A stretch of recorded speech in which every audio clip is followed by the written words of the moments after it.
बैठ जाता हूँ मिट्टी पे अक्सर, क्योंकि मुझे अपनी औकात अच्छी लगती है। मैंने समंदर से सीखा है जीने का सलीका, चुपचाप से बहना और अपनी मौज में रहना। ऐसा नहीं है कि मुझ में कोई ऐब नहीं है, पर सच कहता हूँ मुझ में कोई फरेब नहीं है। जल जाते हैं मेरे अंदाज से मेरे दुश्मन, क्योंकि एक जमाने से मैंने न मोहब्बत बदली और न ही दोस्त बदले। एक घड़ी खरीद कर हाथ में क्या बांध ली, एक घड़ी खरीद कर हाथ में क्या बांध ली, ये वक्त पीछे ही पड़ गया मेरे।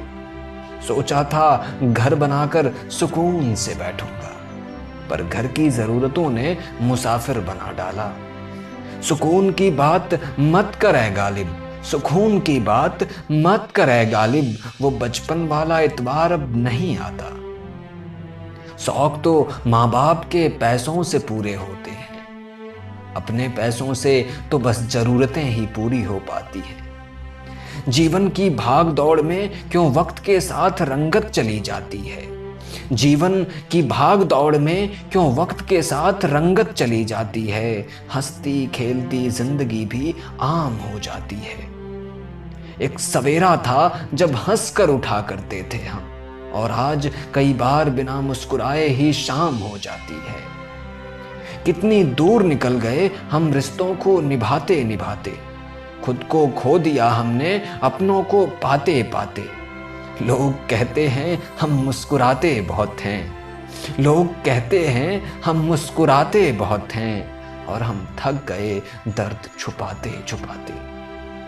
खुश हूं और सबको खुश रखता हूं, लापरवाह हूं फिर भी सबकी परवाह करता हूं। चाहता हूं तो ये दुनिया बदल दूं, पर दो वक्त की रोटी के जुगाड़ से फुर्सत नहीं मिलती दोस्तों। महंगी से महंगी घड़ी पहन कर देख ली, महंगी से महंगी घड़ी पहन कर देख ली, फिर भी ये वक्त मेरे हिसाब से कभी न चला। यूं ही हम दिल को साफ रखने की बात करते हैं, पता नहीं था कि कीमत चेहरों की हुआ करती है। अगर खुदा नहीं है तो उसका जिक्र क्यों, और अगर खुदा है तो फिर फिक्र क्यों।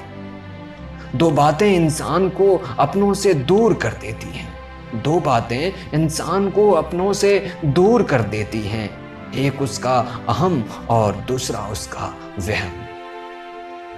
पैसों से सुख कभी नहीं खरीदा जाता दोस्तों, और दुख का कोई खरीदार नहीं होता।